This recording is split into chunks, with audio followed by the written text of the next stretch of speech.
Ladies and gentlemen, on behalf of Kaptify Consulting Investor Relations team, I welcome you all to the Q4 and FY26 post-earnings conference call of Control Print Limited. Today on the call from the management we have with us Mr. Shiva Kabra, Joint Managing Director, and Mr. Jaideep Barve, Chief Financial Officer. As a disclaimer, I would like to inform all of you that this call may contain forward-looking statements which may involve risk and uncertainties. Also, a reminder that this call is being recorded. I would now request the management to brief us about the business and performance highlights for the period ended March 2026, the growth perspective and vision for the coming year, post which we will open the floor for Q&A. Over to the management team. Hi, good afternoon, everybody. My name is Jaideep Barve, and I am the Chief Financial Officer of Control Print Limited. Welcome all of you to the earnings conference call for the fourth quarter of the financial year 25-26. We appreciate that you have taken out time from your busy schedule to attend this call. Thanks for being this call. Mr. Shiva Kabra, the Joint Managing Director of Control Print Limited, also joins me on this call. For the first time joiners on this call, more information about our company can be obtained by visiting our website. Just for information, the detailed presentation has already been put up on our website as well as in the investor presentation notification on the exchanges for this call. Let me provide you some highlights on the performance of CPL for the period ended 31st of March 2026. Revenues. On a consolidated basis, the total revenue is rupees 484 crores in FY25-26. The figure for the corresponding previous year was 431 crores. Out of this, the operating revenue is 482 crores in 25-26, which was 425 crores in 24-25. On a standalone basis, the total revenue in the fourth quarter is approximately 138 crores, which is a good growth from 140 crores of the Q4 of the previous year.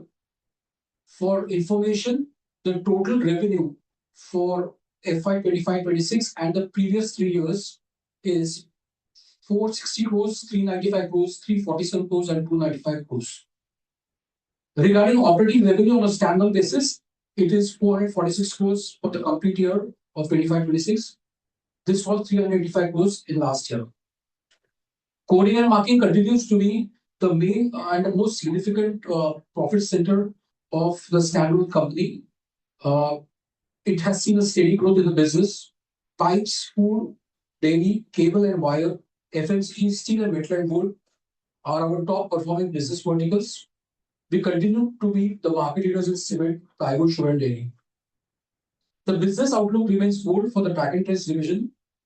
We have developed new solutions and acquisition of new customers is another plus point for us. We are getting good traction in the co-packing activities in the packaging division. A pipeline is being generated for the laminates, co-packing and the new machines. Management of this division is now strictly controlled and operations are tightly measured. The mask lab has now been operating as a PP and safety division, and along with masks, we are also engaged in the trading of hard hats, suits, helmets, gloves, blankets, and shoes.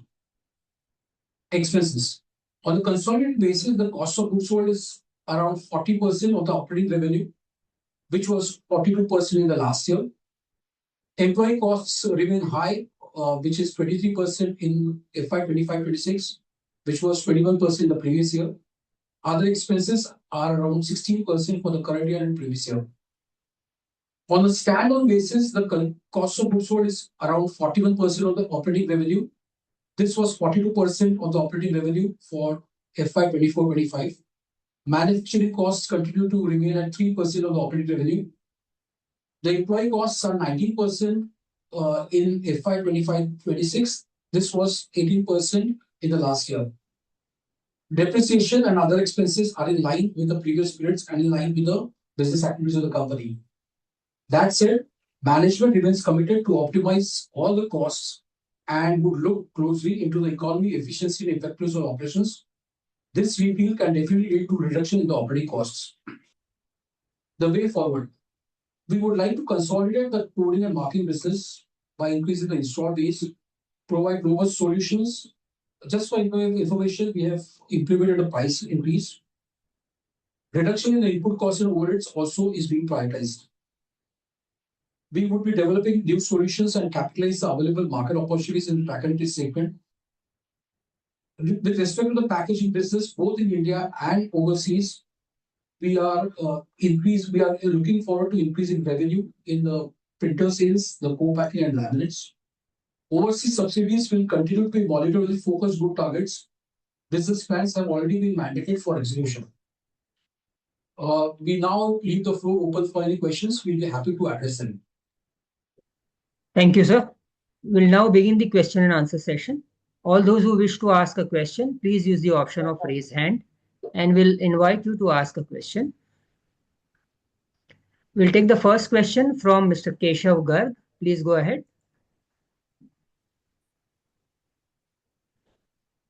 So, Mr. Kabra, thank you very much for this opportunity. I'm very concerned by the losses that our international acquisitions are doing, and the losses seem to be ballooning with every passing quarter.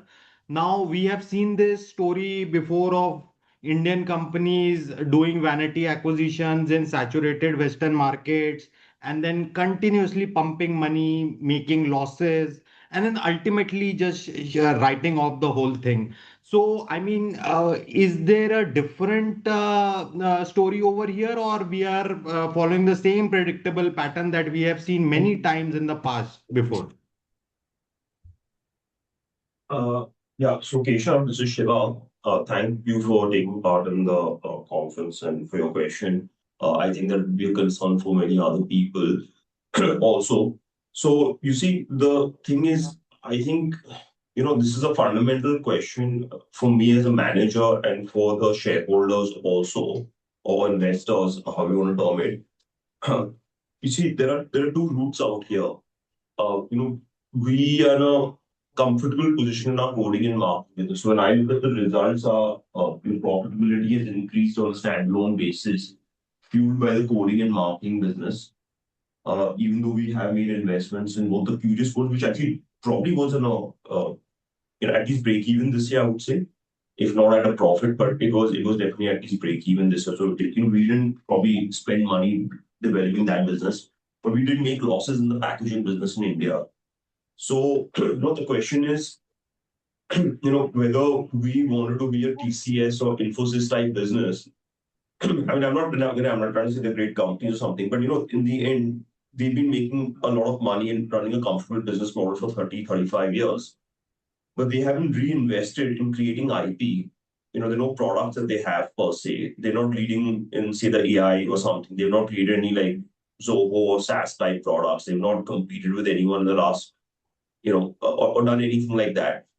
So, the question for us is that there are certain types of companies and business models which are going in a certain direction. We have, felt that our coding and marketing business has a certain limit. Because the total business in India is still like about somewhere between 2,000 to 2,200 crores was our last calculation when we add the four of us, plus assume something for all the other parts of the market. Now if that's going to grow at like about 10%, then 9 to 11%, something take to 10% on average, then the options for us are limited. Although it's a very comfortable, highly profitable business. And we believe that we have the type of skills, we have the type of thing, and we've been investing aggressively in developing our own technology. So we were licensing many things earlier, we were a distributor for, then we were manufacturing, and under license, we developed a lot of our own products and technologies in the last few years. So just so you understand, the losses that we're talking about are almost entirely in the packaging division abroad. It's not in market or cardiology, which are more allied with our current business. The main losses that we are having are fundamentally linked to the packaging business. Now, that's a business that is not, I won't say like, it's something that Control is not really doing that directly here in terms of packaging machines and packaging materials, right? We are supplying a different set of equipment in the packaging lines. So the fundamental call out here was to invest in some technology which we feel has a differentiating factor. And the investment cycle has gone a bit longer than what we expected. That's also because it's taking more time because it has taken more time to stabilize the machines, as compared to what we expected in the beginning. And the machine's actually stable, but in certain types of material development in terms of certain other aspects that are there in those markets. So, like I said, in the end, when we've done this acquisition or we've invested in this, we feel that the scope of this business is significantly bigger than that of our coding and marketing business. But we need to invest and have patience, and we've gone on a certain route where we have said that, we are comfortable building up our IP stack, and that's what our company wants to do. That's what we believe is necessary for the long-term health of our company, when we're talking over a decade-long period. So I understand that, as an investor, as a shareholder, and even as a manager, I have to answer these questions to our board, which these questions were raised also yesterday, and it has been raised in a few other meetings that, the rate abroad, sort of does makes the growth out here look very muted, and it's not that good. But the thing is, it's a conscious path we've taken. We've got like a bunch of key patterns, not only, like I said, in our coding and marketing business, which we've created over the last few years. We've done a lot of investment in R&D out there also. So I'm coming from a different angle where I've been paying license fees and royalties, and someone calculates that I've been paying 7, 8, 9 crores a year, 10 crores, maybe whatever it is. And we've been paying it for the last 10, 15, 20 years, then we are coming from the angle that we want to lead this new thing and get into new areas where we are the ones who are owning, highly differentiated IP and building platforms on that. So it's a very different type of a situation. And, this change has been happening for a decade. Mainly was focused on our coding and marketing business only, so nobody questioned it earlier. Now we are also getting more, like I said, into digital printing, into track and trace, and in pharmaceuticals. We're combining a lot of those technologies, and now we go to the packaging industry also on that similar platform. But like I said, if someone is asking me, and I was just at Interpack, for about 8 days or something in Germany, and I think like there was a lot of strong interest in our product and our platform.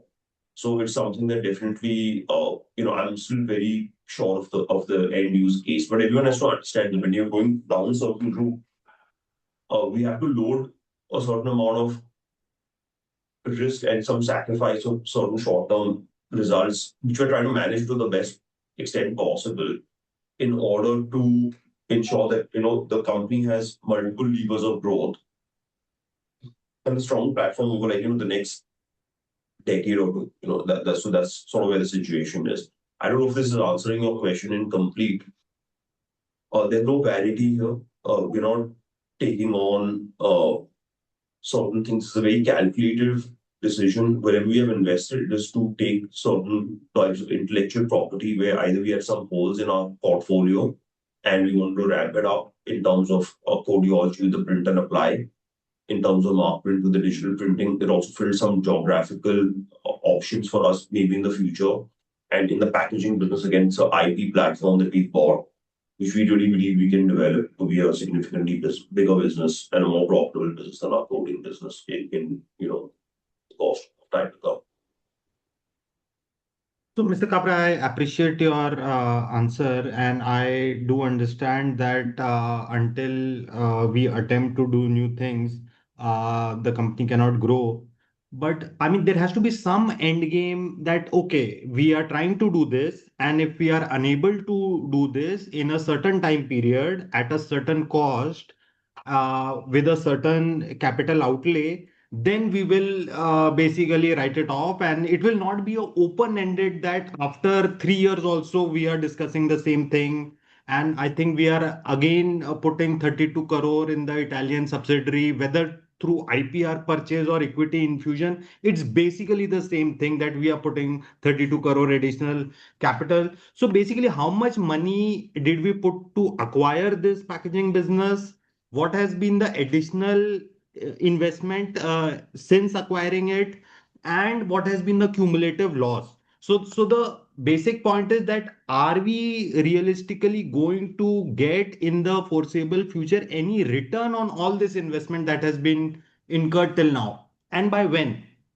Yeah. So Keshav, again, like I said, is that this is not an open-ended type of investment. Obviously, in the end, we've got a certain bunch of milestones. And the first thing is to have a very stable product platform, which has taken slightly longer than what we expected because what happened is since we bought the company from liquidation, there was a lot more damage to their technical and quality and many other aspects that were there than what we expected. Uh, the IP, what we're doing is not a method of fund infusion. I will actually retract on saying that. We in any case have certain things that we've extended are not really in terms of the equity into what we've done. So of course, some part will be used to repaying ourselves, but this is to formalize the fact that all the IP is now belonging to Control Print, not to Control Print Italy, and we are also potentially going to be licensing this technology to other people. Okay, so one of the options we're also looking at is to whether to make it a platform and whether we want to do everything ourselves or whether we want to make it a platform and even license it to other people. So we can do both types of things in the Tetra Pak model, right? We can also license it to other people in certain geographies, or we can make everything ourselves. So there are multiple options ahead of us. For that, we wanted this to lie with Control Print itself, like the main Control Print or Control Print India. So that's the situation that's there. But I can assure you, these questions are asked of us, obviously, and like I said, by our board is also very conscious. Mr. Cabra is very conscious of what is happening. He has a lot of questions to ask also. So I can assure you that we uh, are making significant progress, and it may or may not show up in the results at the time period that everyone expects, including me. But I understand, and I've done this with like two other platforms that we've done before. Now we're able to three other options like the track and trace. Now we can see the sort of results showing up out there. We can see the same thing here. And again, we've gone for a highly differentiated approach. If we go for a less differentiated approach, and don't keep building out the platform, it's going to obviously probably give us a faster return. But like I said, the idea is to get something which can really take the company to the next level. I think that's where the thought is. Yeah. Sure, sir. Thank you very much. I appreciate your answer, and I hope the company succeeds in our endeavors. Thank you. Thanks. Thank you. We'll take the next question from Madhur Rathi. Please go ahead. For the opportunity. So I wanted to understand regarding the sharp increase in our employee benefit expenses on a standalone basis because it seems that the investments in the track and trace had been done. So why is what is this increase related to? I cannot hear you clearly. Could you repeat everything, Madhur? Yes, sir. So I wanted to understand the increase in employee benefit expenses during the quarter from 21 crores to 28 crores. So why is this? And from my understanding, are all the investments in track and trace had been done and the employee expenses were going to stabilize at those earlier levels. So what has led to this increase? So I'll take that second part of the question first. As far as track and trace goes, I mean, we're continuing to invest. We have a team there. We continue to develop new products and IP. So there is an ongoing commitment and an investment. But now we're making enough revenue that it is break even, maybe even profitable. I can't disclose those exact numbers, but it is not. If in the future, I mean, from whatever we are seeing, it's either going to be at least break even, if not profitable. So it will not be it will be a contributor or at worst neutral for the company. Now the second part, which is the employee expenses, Jaideep is going to answer this question. Yeah. Yeah. If you look at the numbers, you would feel that the amount has increased, but for the granular approach, like what we've analyzed that since November 25, the new wage code has come into being. And as a result, we had to recast the liability on account of leave encashment and the gratuity. So major chunk of the variance is because like we've implemented the new wage code and the hit has been there to P&L account. Along with that, we have also done some good amount of provision for the sales and the service people incentives, and also like some loyalty bonuses for key management people. So the last two are basically in terms of keeping the business ahead and having the right people. And the first impact of more or less about 3.5 crores was because of that leave encashment and the gratuity entitlements. Got it. And sir, our standalone business has done a decent growth during this quarter. So what has led to this growth? How much was the price hike that we took during the quarter, and how much is from the demand that has come up? And sir, post GST, how is the demand for the coding and marking uh, uh, equipments in India? Has it picked up, or how is it? If you could help us understand.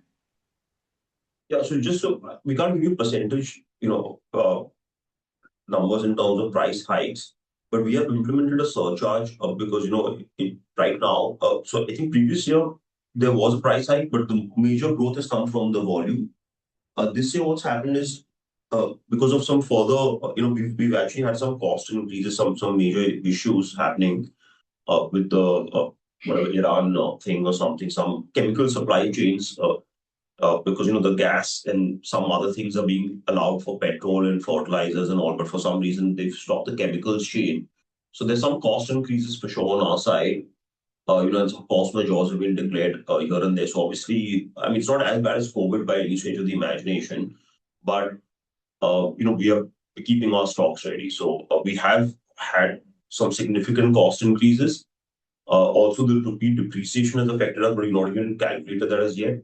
But we have taken a surcharge from our customers to counteract at least the cost, whatever cost increase we're going to incur due to whatever this conflict and whenever it ends, God knows. But it's going to take a few months for the market to normalize, even if the conflict ends tomorrow, is what we feel. So I think the surcharge will be in place till the end of the year. There was a couple of other questions in there which I think Jerry will address. No, you addressed it fully. I mean, he just wanted to know that how are you fitting in the coding and marketing there? Okay, fair. So most of the growth last year was volume. Some small part was a cost increase, and this year there's a surcharge, but I don't think it's gonna, it's mainly to cover the additional costs that we've already incurred. It's not or are incurring it on account of the depreciation and the whatever this Iran thing. I don't think it's going to necessarily add to our bottom line, but it will prevent it from getting affected. Yeah. And sir, on the demand from the FMCG segment post the GST changes? Padruji, we can't hear you properly. Sir, the demand from the FMCG market post the GST rate reductions for the coding and marking equipment? So it's difficult for us to say. It's been quite stable, last year and this year. So it's difficult for us to say. Normally, the packaging sector, which is pharmaceutical, beverage, food, and personal care, home care, FMCG, whatever you call it, is stable. And we see more ups and downs in the industrials, which is like cable and wire, pipe, steel, wood. Those are like the ones which fluctuate more.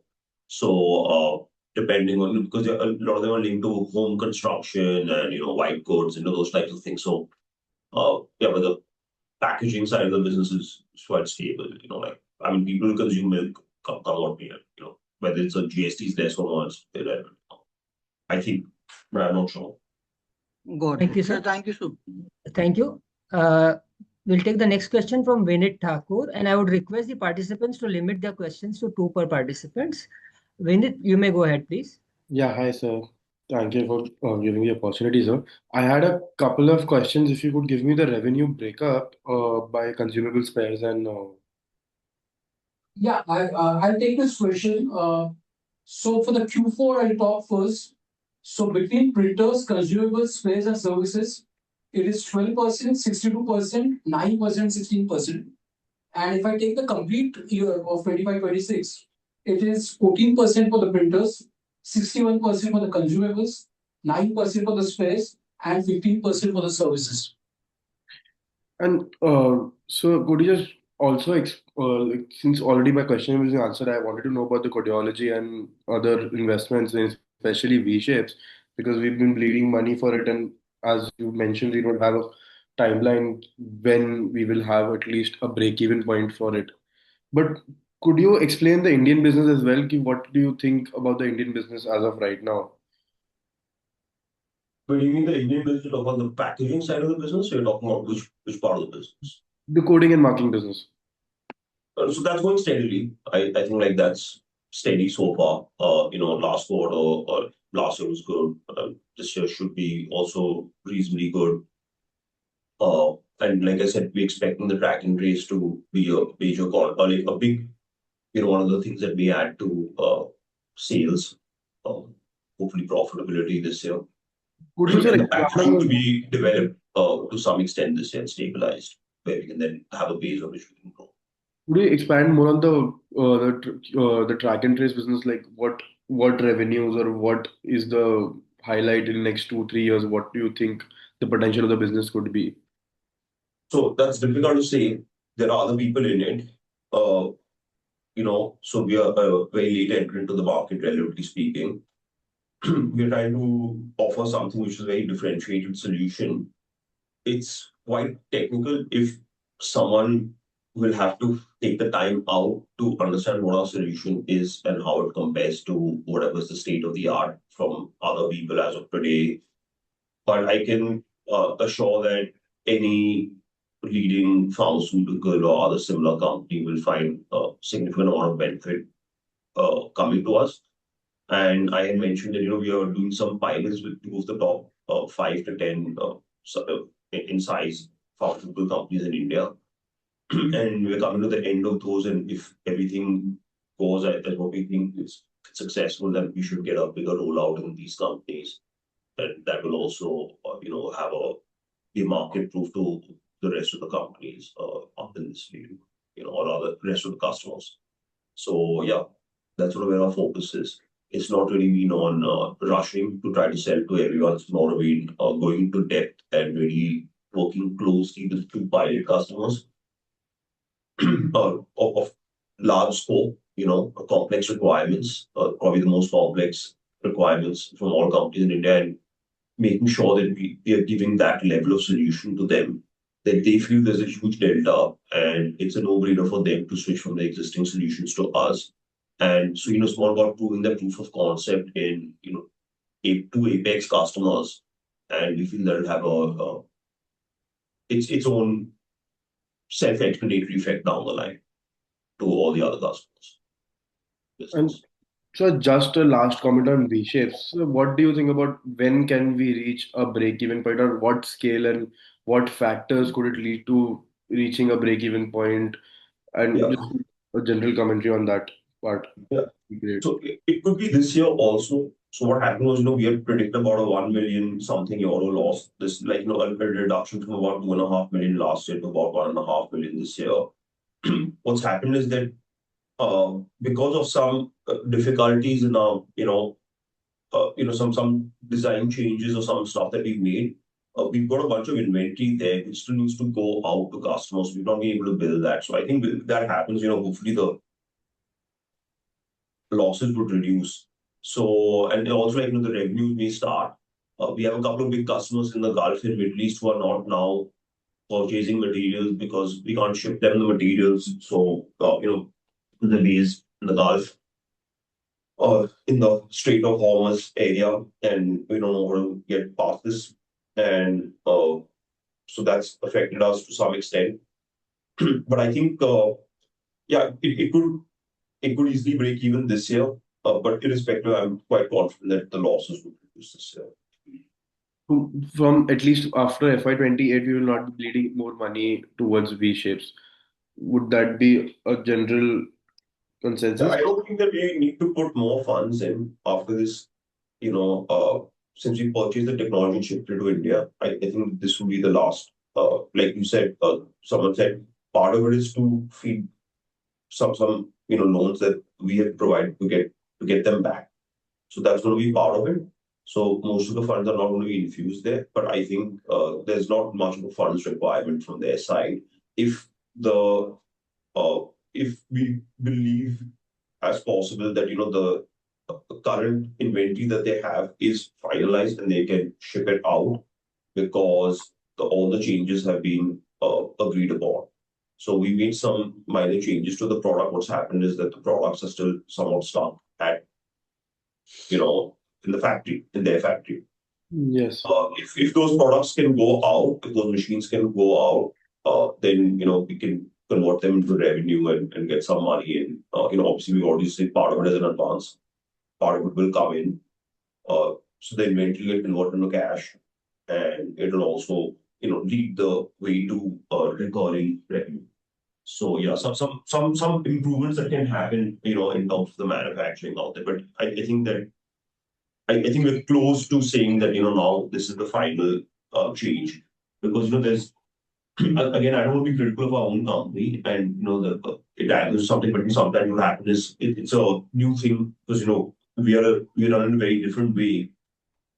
When you buy certain machines from certain types of Italian companies of a certain size, then each machine is slightly different than the last, and then it becomes impossible for an engineer to go there and understand which machine is what. There are major changes, but there are minor changes from each machine to each machine.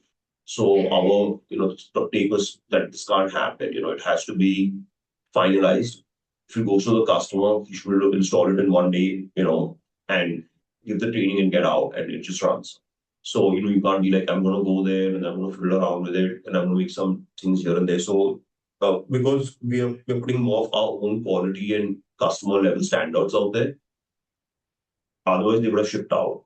But, that's not acceptable for us. So I just want to be quite straightforward. And again, it's nothing negative or positive about it. Maybe people are used to doing business a certain way, or we don't accept that. So they have to comply with our norms. It's as simple as that. And so, what is our land? So, have we able to reduce the cost? May I request you to rejoin the queue, please? Yes, yes. We'll take the next question from Saket Kapoor. Please go ahead.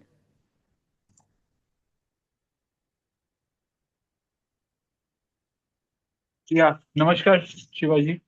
Shiva sir and Jaideep sir. Hope I'm audible. Yeah. Namaste. Yeah. Sir, first of all, a very humble suggestion.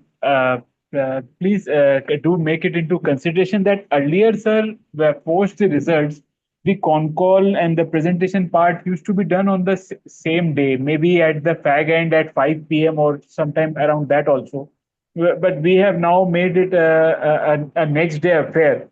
So if our team can work on it and we can host the investor call on the same day later in the evening, if the board meeting permits so, that will suffice and would be very beneficial for the investors and the analyst community. That's a suggestion from my side, if that could be looked into and deliberated on. And Saket, we actually preferred that, but then some people said they need time to study the presentation and the results before they can ask us questions. So I don't know, there are different investors with different, sir, you can we prefer that. So I don't know. in the paucity of time, I'm not taking it discussion. You have the similar set of investors participating in the call. You can the Kaptify can call us and get the feedback from us. What is the preferable time? Since we people are participating and we people are investors also in the organization. I request you to do that on behalf of Control. Please, set this on the end of the call for us. It's actually preferable to do it all in one day. It's much better for us. Yeah, it is much better for us also, sir. Okay, we got a different feedback, but I'm just telling you, Saket, that this was the feedback that we got. That's why we have changed to give everyone a day to study the results in the presentation before asking us questions. But we are open. We are more than open to going back to the old style. I'll leave it to Vinay to get the feedback and let us know. Yes. So now, sir, taking into account the V-shaped losses, the packaging business losses, can you explain to us, sir, what is the nature of these losses? And as you mentioned about some machines and not getting delivered because of some changes in the specification. So, what are the course correction that are expected going ahead? If you could just dwell further on the same. Yeah. So just so that roughly speaking, about half the V-Shape's expense is in terms of R&D. Okay. So the focus has been on shifting the R&D. So India is going to do the materials R&D, and V-Shapes will keep developing the machine technology and also extending our patents into other areas. So, like for example, we have a patent for taking our snap technology to powders. So we developed a thing where we developed a powder machine, uh, which we're far from finalizing and selling, but we've taken the patents out on that as a concept. So that will extend say to 2044. So what happens is that one part of the things to develop the technology and to extend our IP, that's about half the cost of running V-Shapes in Italy. Okay. The other half of the business, what they do is two things similar to India. They do contract packaging for customers. Uh, and this is more because a lot of customers don't want to buy the machine upfront. What they do is they'll pack 100,000 pieces or 50,000 pieces and try it out on the market and do things like that. And then if everything's successful, it's going to come back to us and then look at purchasing the machine. So that's sort of where what they do is a second thing. And then the main business, of course, is manufacturing the machines. And their sales geography now is limited to Europe, and India is taking care of Asia, Pacific, and Middle East and Africa. Although mainly our real focus is, I'd say 90% is India and, to some extent, the Middle East and Gulf. It's not really, Africa and the rest of Asia is theoretical as of right now.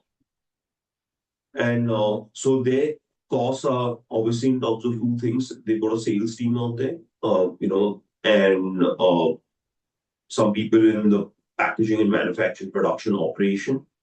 They've got some part of the cost in the R&D. So I would say like, if the R&D cost is something in the region of like 100,000 plus euros a month. So what, so obviously we're expensing the same because, we do the same here. But that, I mean, theoretically we would have capitalized or something, but because this is a natural way of doing things, so that's a big investment that we are making there.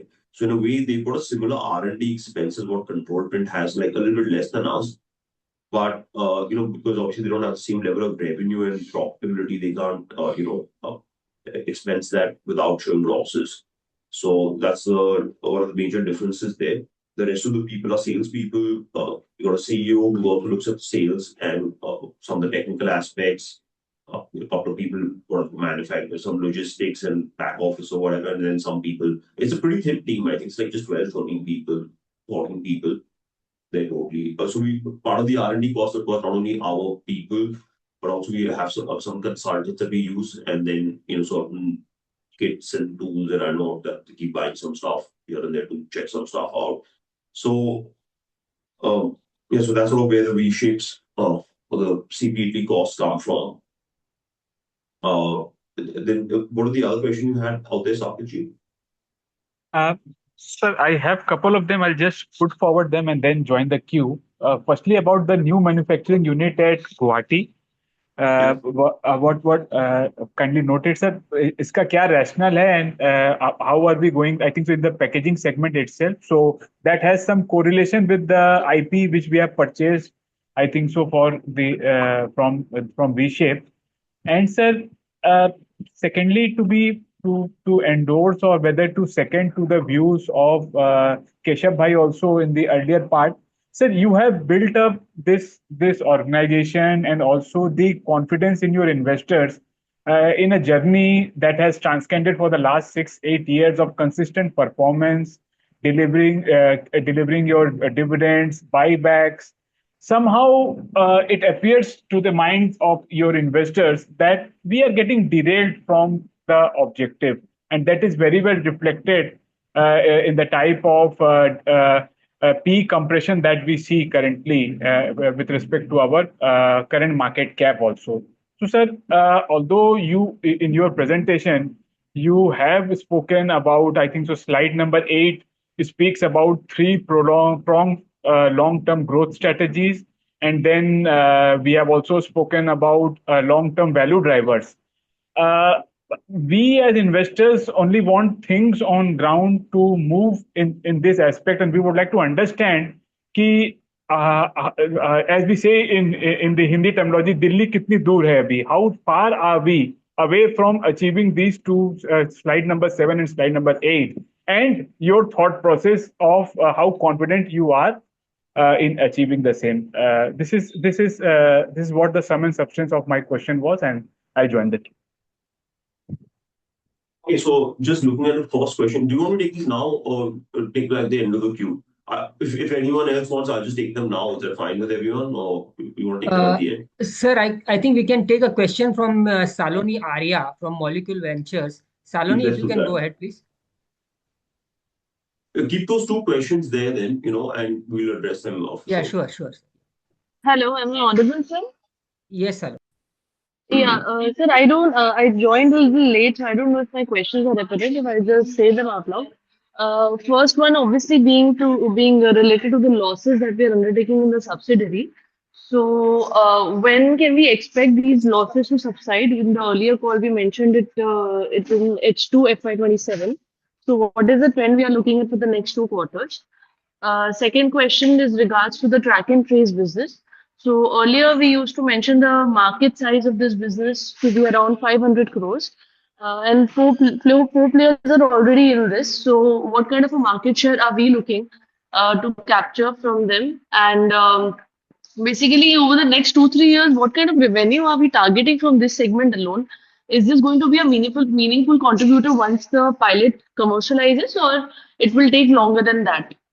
And we have never talked about the margin profile that this business can do. So if you could disclose that, it would be really helpful. And sir, total investment done in the V-Shape specifically. Hello. Yeah, just if you can just keep your question, if I just can answer them because I'll forget your questions by the time I answer the first one. So if Okay, you can just okay. understand, I'm a 47-year-old guy with a very short memory. So okay. Don't worry, sir. So the first thing, the first question that you asked, I believe, has been answered. Right, I right, think to some right. extent, Saket ji has asked a similar question again. We're going to revisit this at the end of the investor con call, I believe. Once all the other, because we have finished through the two questions, and so it might be coming towards the end. So if you have a bit of patience, we'll come to it towards the end. Now the second part is about our track and trace business, which also has been addressed to some extent.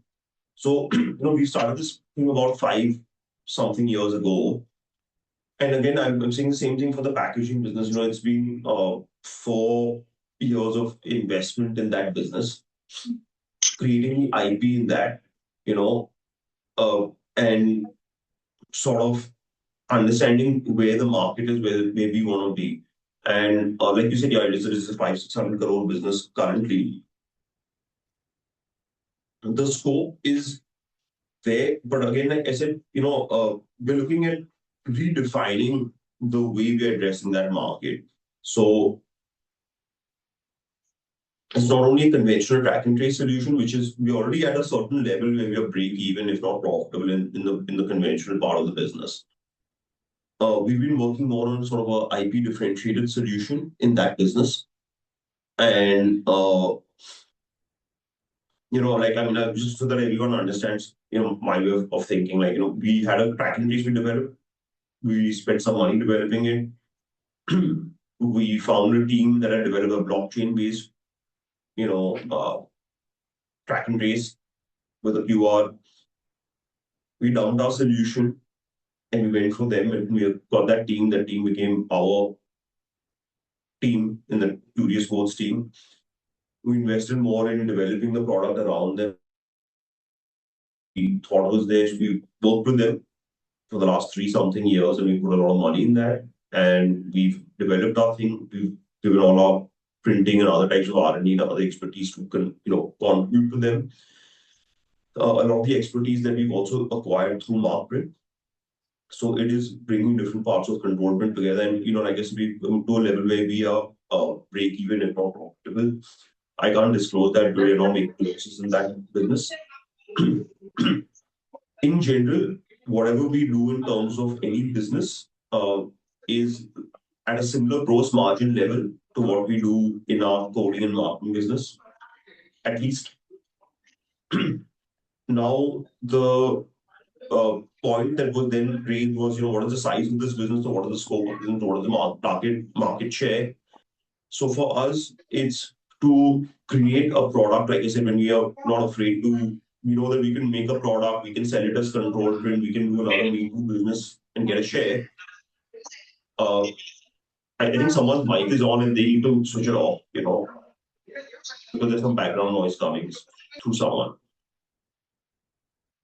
So I think like what we're trying to do is create a like an IP differentiated solution. Okay, we're not very content doing the same thing that we're doing. In the coding and marketing business, we've done it. We've established a proper market share. We've still got great options and great solutions in the coding and marketing business, which is enabling us to continue growing. And so we've got a lot of positivity there.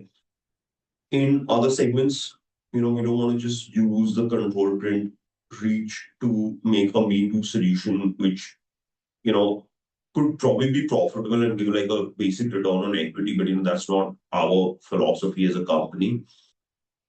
So in terms of where we're going to be in 2-3 years or something, I think I wonder that we've got like 2 pilot projects that we are running with 2 of India's largest farms, like amongst 2 of India's largest pharmaceutical companies.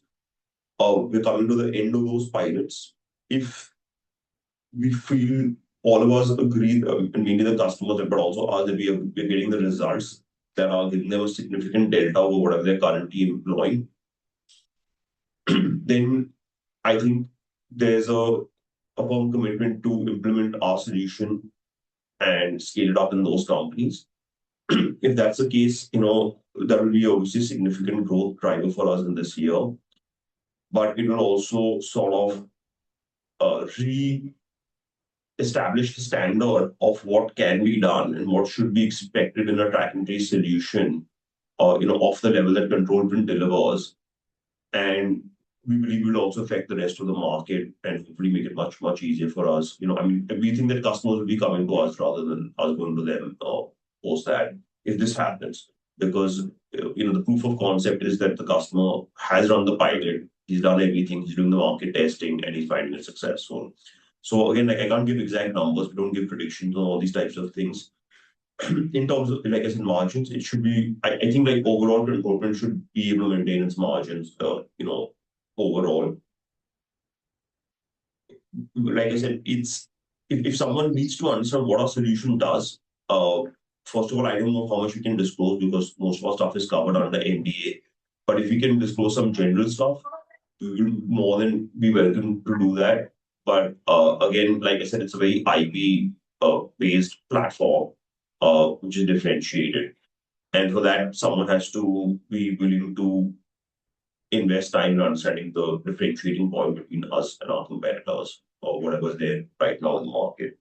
So that's a second question that you asked. Now you would ask another question, so I'll please go with that.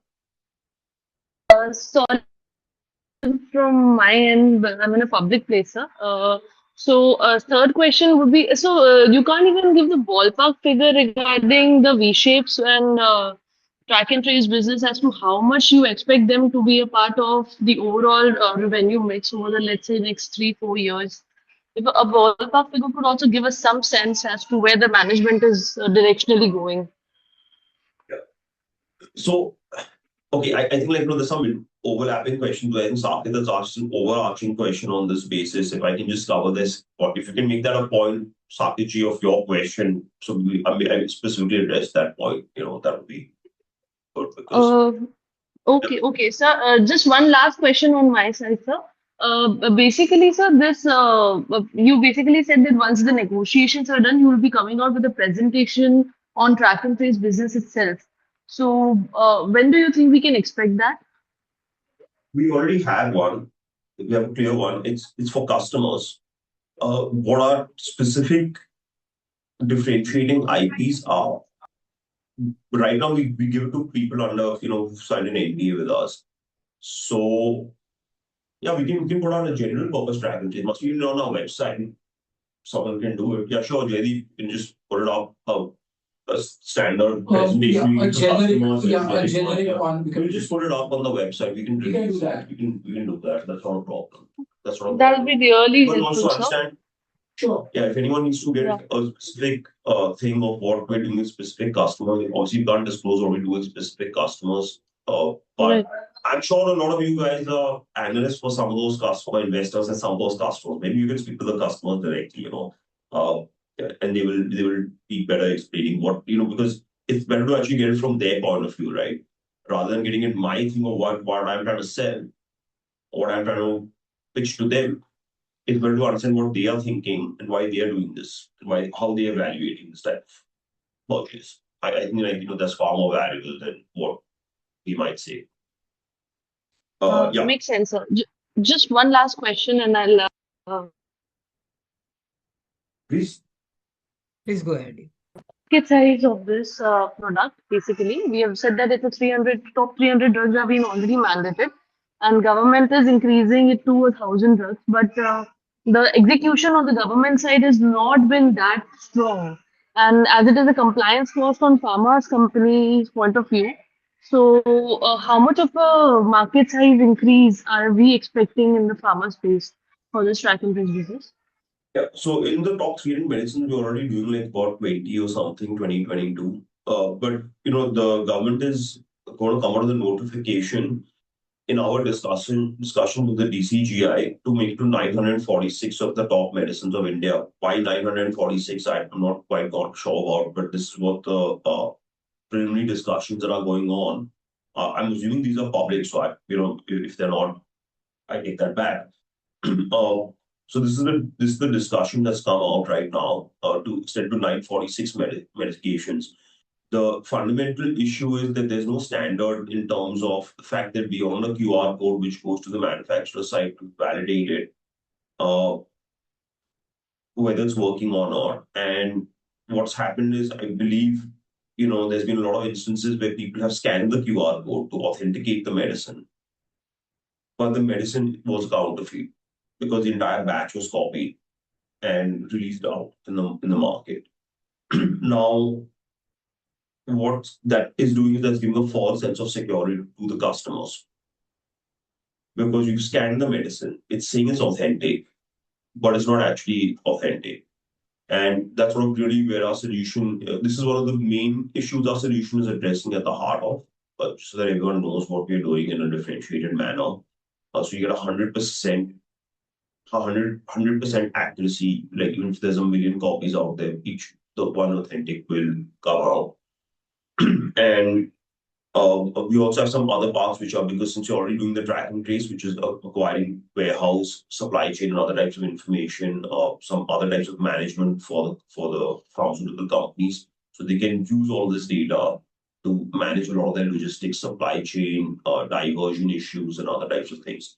So just so you get an idea, there is a talk to make it 946 medicines, but there is no notification yet. Right now, it's just so we don't know when it's going to come out to be this thing. And there are some issues in the first 300 medicines in terms of the fact that the objective was to eliminate counterfeiting, but actually it's in fact gone a little bit the other way. It's giving customers a false sense of security that it is genuine. It's actually, it's not genuine. So it's not really helped so far. The objectives have not been achieved. So I don't know.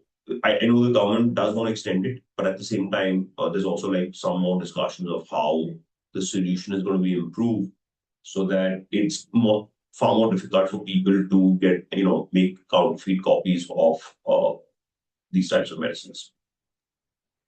Thank you, sir. We'll move on to Samarth Singh, and I request the participants to limit their questions to one per participant. Samarth Singh, you can go ahead, please. Yeah, thank you for the opportunity. Shiva, just circling back on CP Italy, I think in the last quarter call, we had also mentioned that we had some quality control issues, and we were to get CP Italy to have the similar quality of control print, and the hopefully after that, post that, the backlog would be taken care of. So I realized, I guess 3 months isn't a long time, but it seems that those issues are still continuing. So if you could just talk exactly where we are as far as the quality control issues are concerned, and when do we start seeing us fulfilling that order book? Yeah. So some of what's happening is right now it's not so much of a quality control issue. What happens, say we made a batch of 10 machines. Part of them are already sold, like so a significant chunk of them are sold. Now the first machine that came, was sent to a customer. But some issues were there, because the testing wasn't as thorough. So then the engineer has to go. So he's gone there 4 times in order to make some changes to the machine. Now it's running fine. The second machine, we had to sell to a customer in India. It came to us. We are having some issues with it, even though we have a strong technical team here, and we can't send this to our customers. So we had to send the machine that we have in our own stock for our co-packaging to the customer instead. So now the third machine or the fourth machine and the fifth machine are ready. But what's happening is that the first, second, third, and fourth and fifth machine are all slightly different from each other. So they keep improving the machine. But my point is like all 10 machines have to be the same. So whether we go Right. retrofit those old machines and the next 5 machines or whatever, like everything has to be the same machine. It has to be tested, it has to work. I mean, I'm not saying that I know this sounds like, whatever, math 101 or something to everyone, like it's obvious. But the reality is that sometimes people make things and they make a product and then they make minor changes and they release the product and they make minor changes. So I think Tata had the same thing with their cars. Like earlier, you release a Tata car and everyone is like the V2 is going to be good. So just wait till the V2 version comes out of all these cars and then buy the Tata car. And again, a lot of respect for Tata Motors as a company. So please don't take it in the wrong way. I hope nobody's sending this to Tata. They're a customer of ours, very big customer. But you understand, I think this had this reputation like a decade ago. And then they've gone through that and resolved that it's first time right. Now, what's happening is it's a very similar story that's happening out there. But for us, it's not possible to manage customers in multiple geographies, managing multiple things, send out a product and then make some changes to it on the fly. So our instruction is that all 10 machines have to be made, all 10 will work exactly the same, all 10 have the same bill of material, the same parts, the same design, the same everything. So just small things like they can make a change in a part and they don't update the BOM with that same drawing. So what Right. happens is when we make like 10 new parts of that, we make with the old drawing. And someone has changed the drawing, we're like, we've got a part, it's matching, it's not working because we got something with the thing. So it's just like very, to be honest, like, frankly speaking, it's very small stuff. It's like what happens, you buy an R&D outfit, frankly, which is posing as a company, and then they're not really thinking in the same way as a company. That's what the challenge is. So it's taking us a little bit of effort. But we have the thing is, I'm unwilling to send anything out that doesn't meet our own internal standards. So it's a game of patience. Gotcha. And you mentioned that we are spending about I think 100,000 euros a month. So that is so is that the main expense? So that comes about 12 crores a year. Is that the total expense for CP Italy? That is just the R&D expense. That's not the total expense.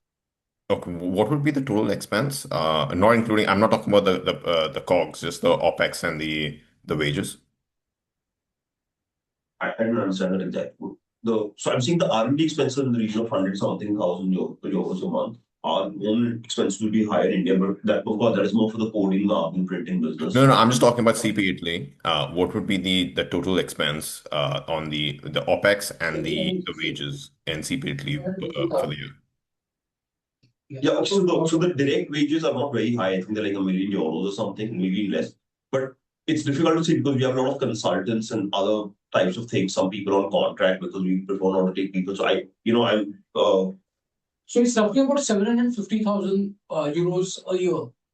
in the fixed. Yeah, it's a total cost out of which the R&D Fixed contractual costs, and then R&D, other things will be all in additional. So yeah, again, like I said, we do some stuff on like it's not the total cost, but yeah, it's not a very huge cost. It's maybe like 3-something million euros a year, somewhere between 2 to 3 million euros a year to just run the show there. Yeah. But yeah, out of which about €1 million is R&D, and I'll say like $1 million to $1.5 million is all the, whatever, the power and the sales team and couple of, logistics and admin team and, a couple of guys for the production. Oh, yeah, there's a few guys for production and technicians and that type of stuff. So yeah, maybe like somewhere between max $2.5 million would be like the fixed operating cost. Assuming like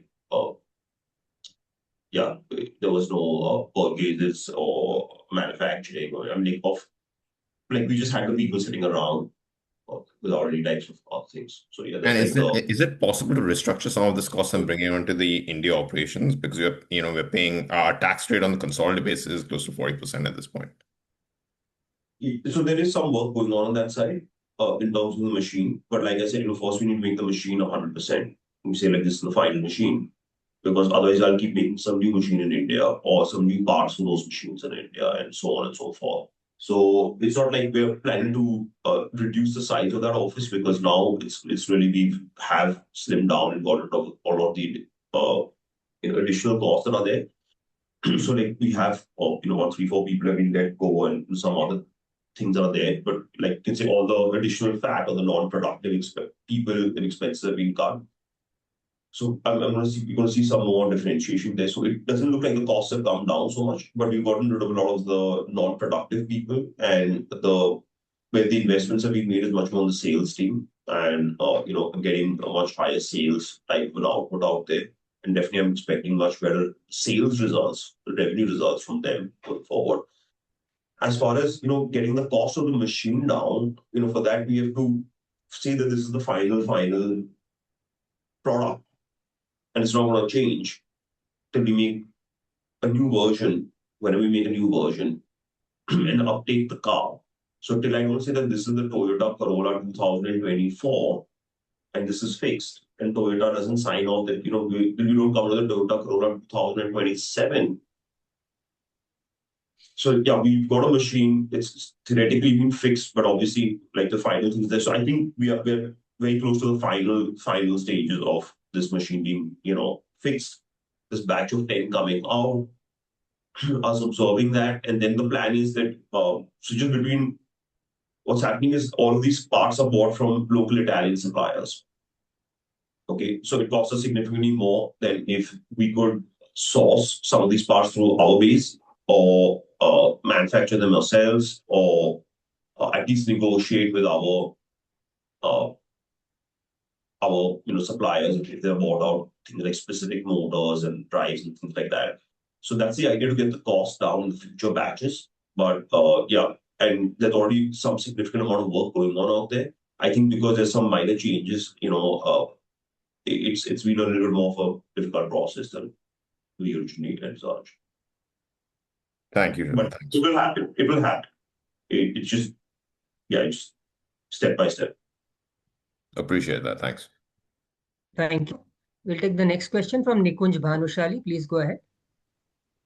Hi, thank you for the opportunity. Am I audible? Yeah, you are. Yeah. So, firstly, I would like to know some numbers in terms of our acquired companies.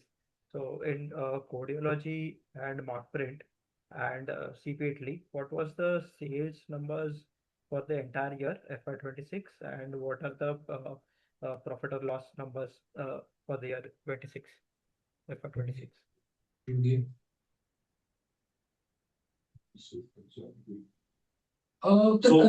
Yeah, sorry. So, like, we don't normally give it for the specific subsidiaries. I think it might come out in the annual report. Whatever we disclose, whatever is required to be disclosed. Like I said, almost the entire loss or the entire loss is on account of CP Italy, of the consolidated losses outside of India. So just obviously, I guess that's an interesting point that everyone wants to know. But yeah, the entire loss can be ascribed to CP Italy. Sure. So the reason behind me asking about individual numbers is that from the past year, we have not been able to grow our top line as well. So expenses and losses are one thing, but what I want to really understand is what times of what top line growth are we envisioning for the future in terms of our subsidiaries, in terms of Markprint and Codeology specifically, because you mentioned that they are right on the basis of break even and even profitable. So, what top line growth are we envisioning there in terms of percentages? Maybe you can share, and what are we targeting? What sales figures are we targeting there?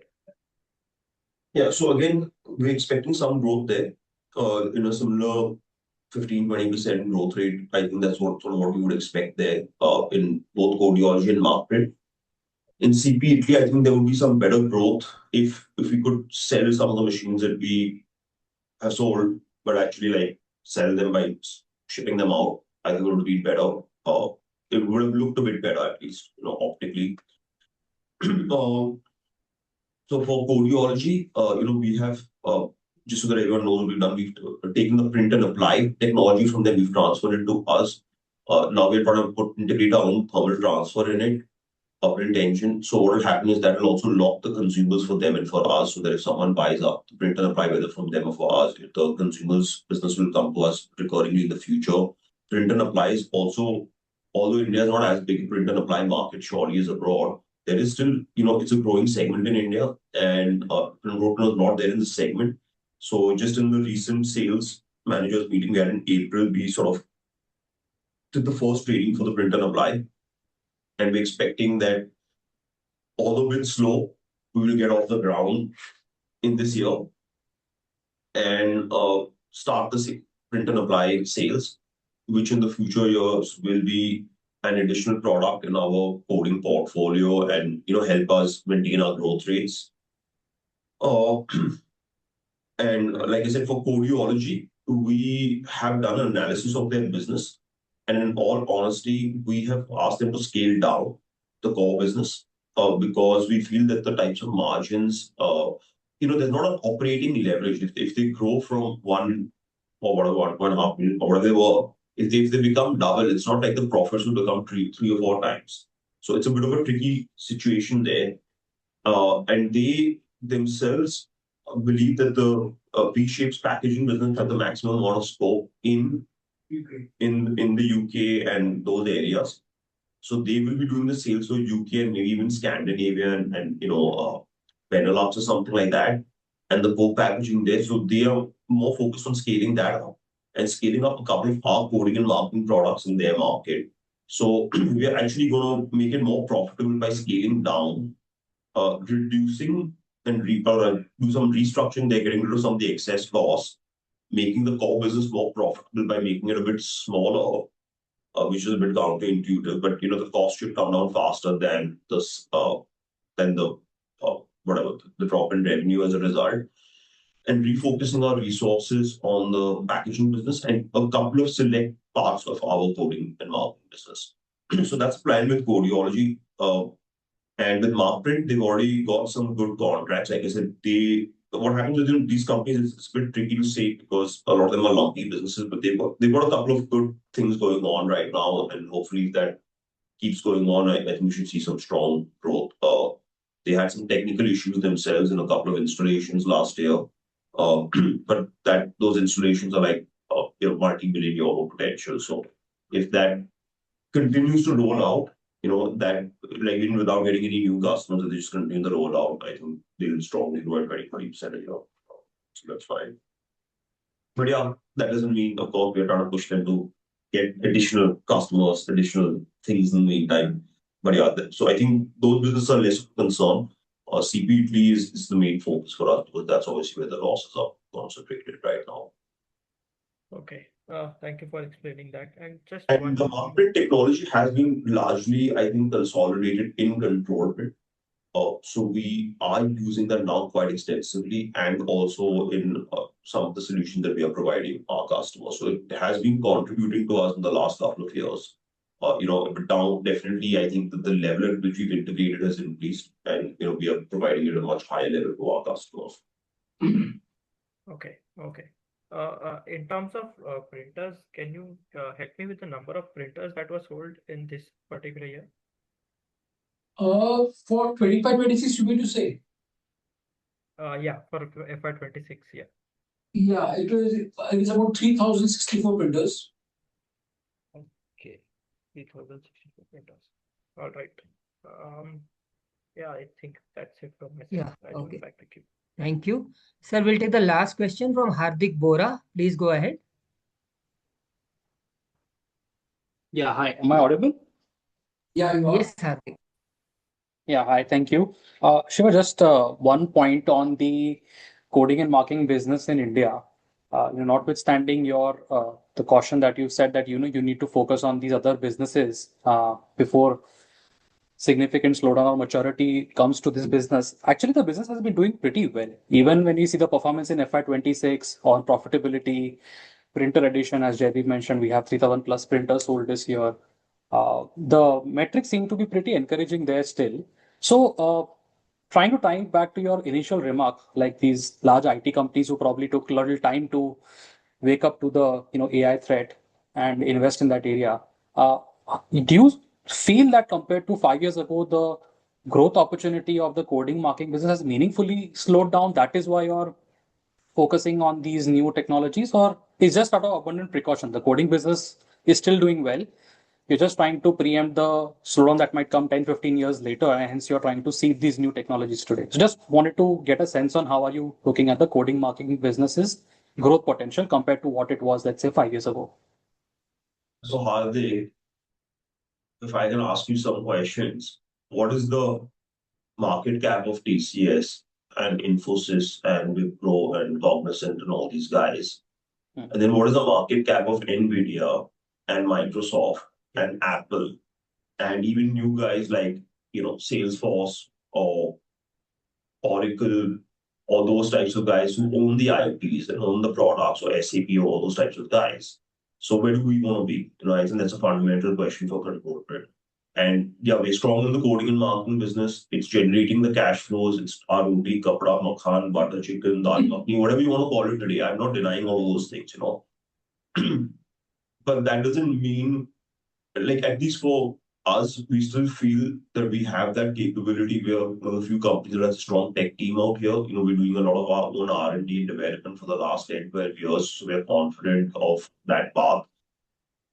So, we are very much in a different sort of situation, like I said, where when we see even Chinese companies, they're able to create their own technologies. Like if I look at Huawei or something, in all honesty, their products are fantastic. They create a lot of their own IP around telecom and other types of things or something like that. So I think, if I look at pharmaceuticals, how many Indian companies, in spite of being large pharmaceutical manufacturers for the last 30, 40 years in the genetic space, how many of them have created, new chemical entities besides Wockhardt? I don't know of a single company that has created, a sort of whatever phase three molecule, even focused on that business. I'm saying even focused on creating that business. So I think, for me, the thought is very different. That, like I said, it's not that the coding and marketing business is bad. It's that, we have that capacity in us to do much better. I personally feel I have the juice in me to, still be motivated to, work and do something rather than being like, no, I'm getting a comfortable growth in the coding and marketing business and I want to focus more on my lifestyle and, that other type of thing. I think our team is still strongly motivated to keep doing, pushing our own boundaries. And then we understand that there's a certain lumpiness and up and down that's going to come with that, especially at the size of company that we are. We could manage it much easier in the coding and marketing space. But like I said, when I look at the fact that we probably paid like 100, 150 crores in royalties over 20 years, and if I look at the today's cost of that, and if I look at the present value of, even paying 3, 4 crores 20 years down the line was 8, 9 crores, whatever it is, after we negotiate the agreements down, and those royalties have come down because we've developed some of our own technologies in the meantime. So we don't need to license them anymore. So CIG, which used to be like 90% of our sales, now like 60%. So 40% is at least our own inbuilt type of solution. So what's happening is that, we are, I mean, obviously my own experience, my own feelings are very coming from a very different point of view. And again, like I said, and that doesn't mean the coding and marketing business is bad. It's a good business. But, yeah, I could be comfortable with being and I'm not saying this is a threat. Like I said, no, I think like whether people look at AI as a threat, or I'm not getting into that part, but we're not getting away from coding and marking because we feel it's under threat. I don't think the government is going to change legislation anytime soon. From my feeling, again, I'm like it's just my own feeling, opinion. That I don't think legislation is going to change fundamentally to sort of make date, batch, and all that type of information, MRP information, non-mandatory. It could happen. I'm not denying that. As long as it happens, it will be required. And the same thing for the pipes and the cable, the pressure ratings, the information. Like we're printing a lot of basic stuff out here. So I'm not seeing this legislation changing, at least in the next few years. But of course, like I'm not in the government, so I can't see anything. I don't know how they evaluate what needs to be done or not to be done. But it's not a threat aspect. The focus is more that we have that capability. We have sort of completed our coding and marking product portfolio quite substantially. With the Markprint acquisition, we've improved our own digital printing skills. We have, so that opens up a new avenue for us, which is a combination of digital printing, coding and marking, part of our track and trace offering also. So that's a big area we've opened up. It's a sort of hybrid area. We've got into the track and trace area. We've been investing that in the last 4 or 5 years now. And that's somewhat at a certain level, although still needs more focus, more investments to continue developing that to, so that it really is a strong product. So just to give you like a larger picture on what's happening, because the coding and marking is not bad, and I think that it's going to be the strong ways, which is going to give us that space that we can create other platforms. But we, and I don't think that that's going to change. And neither is it a bad business to be in, but neither is it like, if I want to be a different level of business, if I want to be a different level of, IP or a different level of platform, then we have to actively target these opportunities that we've undertaken right now. And like I said, I'm focused on maturing these opportunities before, obviously, we even think of doing anything else. So yeah, I can give that assurance to everyone that first we will mature these before we even think of something else. Once they're profitable, they don't even think of something else going forward. So yeah, Noted, I hope that answers Shiva, and actually, as investors, we are encouraged that you're exploring these new areas. The objective of asking the question was that are we like the Infosys and TCSs of 2010, or are we in the 2020 phase where we have to spend on this today, otherwise the overall consolidated growth is under pressure? I think you answered the question. I was trying to understand from that perspective. But yeah, all the best to you on these new ventures, and hopefully we start seeing them bearing some fruit soon. Thank you. Thank you. Shiva, you wanted to address those 2 questions at the end, right? Yeah. So Sakit was gonna, if you can just put those questions again, Sakit, just one question at a time. Just break it up. Yeah, one is the Unnati question, and the investment in the Guwahati facility. Is that correct, Sakit? Sakit is on mute. Okay, I believe the first question was the investment in the new factory in the Northeast. So like I said, one of the bigger longer-term issues, the bigger longer-term issues with our current setup of the packaging business is the cost of the packaging material. I agree that some questions were asked, and I did say, yes, there's some slight issues with the machine, finalization as of right now. But one of the other big challenges in the long term, especially with the large customers, is the cost of the material. It's just very approximately cost like 2 something rupees a pack for the cost of the packaging material. It's increased a bit after this Iran thing. We're importing it all. It's going to cost about 2.5 rupees. When we make it in Guwahati, we believe we can sell it to the customer for almost 40% less, So what is 2.5 now will be 1.5 then, or what was 1 rupee now could be like about 1 rupee 25, 30 paisa. So we believe that that's going to actually make a much bigger explosion in the market. A regular sachet costs about 40 paisa for a bulk customer, like, Unilever who makes Dove or something like that, Sunsilk or one of those types of things in bulk. We will be about 1 rupee 20 to 30 paisa on that type of large scale customer. Again, it's never going to make us go to the 2 rupee packet or even maybe up to the 5 rupee, but we'll be very competitive in a 10 rupee packet. The other part that we have to think is that in the foreign markets, 1 euro cent or whatever is really not a big deal for them. So even for like ketchup and sort of cheaper products, right? I don't think for them it's going to be a different type of situation. So we needed to invest in the materials, and of course that's also part of our business model. It's a little bit, we're selling the machine, of course, the packaging machine.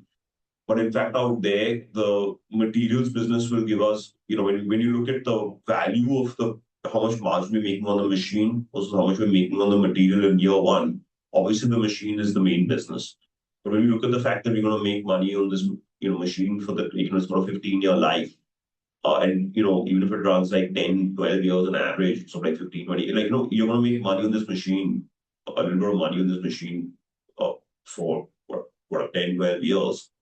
Then the value of the materials is significantly higher than that of the machine. So the machine is like a jet engine or something. Like you sell the engine, but like the money is as much in the parts and the upgrades and the services, and here it's the same thing as like our inkjet printers or stuff. Definitely, there's a value in selling the machine and a margin that we're making in it right now. But we're going to make more money in the materials down the line.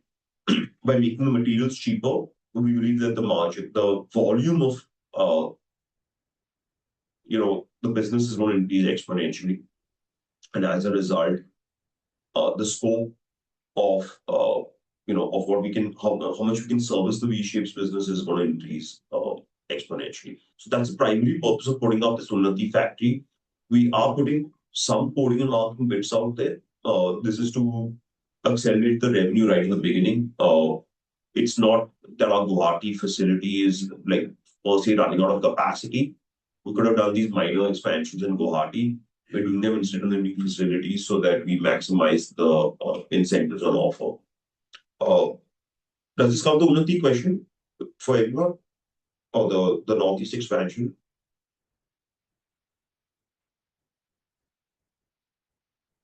Okay, I think that's that question. Yeah, I think that is it. Yeah. Yeah. Yes, so that was the reason. And if you could just also give color on the incentive part and also on an annual basis, or by what optimum level of revenue we will be enjoying the benefits. If some color on the incentives also would have sufficed, or I will take it offline later on. Okay, so the benefits are you get 7.5 crores back on a 15 crore investment in plant and machinery. If you go beyond 15 crores, you still get only 7.5 crores back, so it's capped at that. The second benefit is that you get a 5% interest subsidy on your term loan for a period of 6 years. 6 years. Yeah. The third benefit is that equivalent to the plant and machinery investment, you get a excise or rather a GST refund of the same over 10 years. So suppose I just to give an idea, if I invest 50 crores in plant and machinery, I'll get back 5 crores of GST refund every year for 10 years. Obviously, in present value terms, that's less than 50 crores, but there is a benefit to that. So we are already in Guwahati. We probably wouldn't have gone for this scheme if we weren't already there, but it's not far from my existing plot. We've had a lot of experience working in the Northeast, so we didn't feel any risk in going to that area. And the logistics costs are quite well covered because there are some separate minor subsidies on that till getting the freight from somewhere in the Northeast to, I think, Siliguri or Bengal or someplace like that. So it's not really a concern. So there are some reasonably significant benefits. They're not huge, but they add up and made our case for sticking to Guwahati for our expansion worldwide, rather than doing something right outside Bombay or Bobby, Silvassa or somewhere. Yeah, that was the other option. Okay, we'll close it here now. Thank you to all the participants for joining on the call, and thank you to the management team for giving us their time. This brings us to the end of today's conference call. Thank you. Thank you. Thank you very much. Thank you. Thanks.